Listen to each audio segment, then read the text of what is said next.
Today's topic of interest video, we are going to go over the why behind why I'm having us layer in a couple of more breathing exercises into the group classes.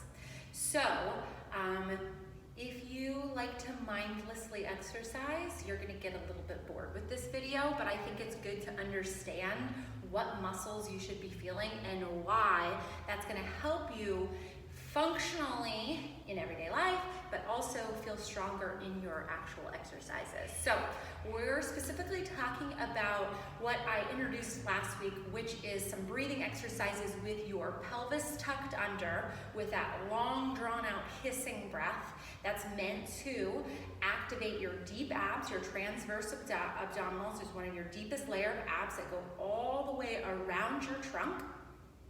It goes your transverse, and then your internal obliques, then your external obliques, and then your rectus abdominis. So your rectus abdominis is that superficial six-pack muscle, although I've never seen the six packs before on my body. I'm not sure if you have either. But anyway, what we often tend to overuse are our obliques and our rectus, and we really need to get into that deep abdomen. So this breath work is going to, one, help you tie into your core.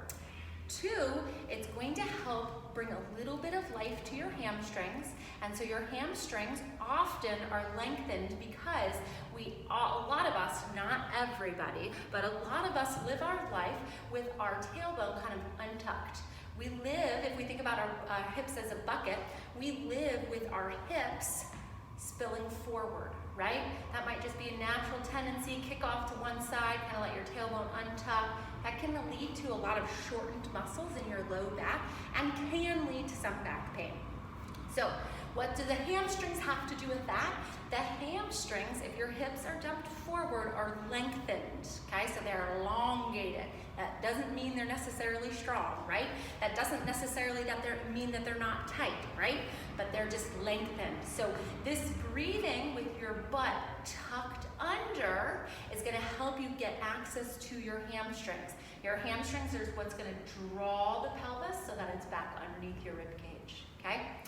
The third thing that it's gonna do is going to help us, because our rib cage is down, because we've got some nice strong activation to the transverse, it's gonna help us breathe more broadly across our thorax, and that's basically just that middle part of your back. So I want you to think about breathing underneath your breasts, breathing underneath your shoulder blades, breathing into your back 360 degrees. So just a reminder, when I say for you to hiss your breath out, right, and you're pulling your ribs down this way, that does not mean that you can't breathe out this way, right?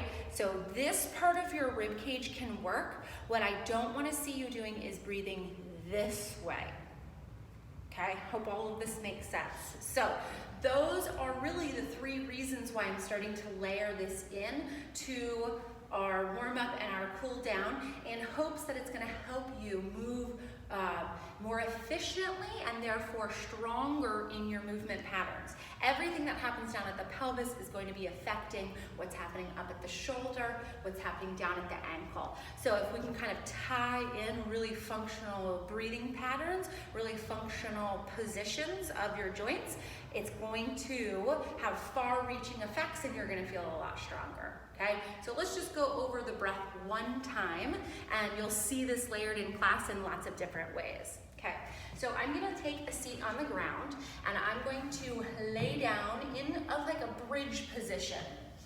So from here, pen in my hair, from here you're thinking about pulling your heels so that they're right underneath your knees. And what you're going to do first is you're going to, I want the back of your neck to be long, but I want your chin to be lifted up slightly, right? So you know how I often say no wrinkles in the back of the neck? Think that, but don't double chin and tuck down here, okay? So your neck is long, but your chin is lifted, and that's just so that you can get a nice big inhalation.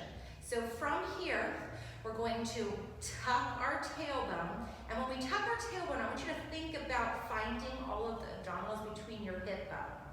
Okay, hip bone to hip bone, and then pubic bone up to the bottom of your sternum. So you're tucking the tailbone under. Then from there, you're gonna push your heels into the ground and you're gonna energetically pull your heels to you. And remember, I'm saying energetically pull them because I don't want you to actually move your heels. You're going to just act like you're dragging them on the floor to your butt, and that's going to help turn on those hamstrings. You should feel those hamstrings start to get tighter. So my tailbone's tucked, finding my arms, I'm going to lift my hips 1 inch off the ground.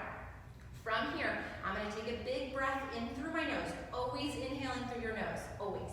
Inhale through the nose, and then hiss out. As I hiss out, I'm thinking about my rib cage pulling down and then finding those abs as tight as I can through my midsection. From here, I'm going to take a secondary inhale breath and I'm going to try to breathe into my back. And then exhale again. Energetically pulling the heels back, keeping my rib cage down, hamstrings on, butt turned on. Exhale through the mouth. So you always inhale through your nose, you always forceful exhale through your mouth. We're trying to keep some level of contraction at the rib cage and across the low belly as you take your secondary inhale through the nose and try to breathe into your back. So I wanted to pop a video into my Monday check-in so that you could kind of get a little bit more aligned with my thought pattern for adding this breath work into our classes.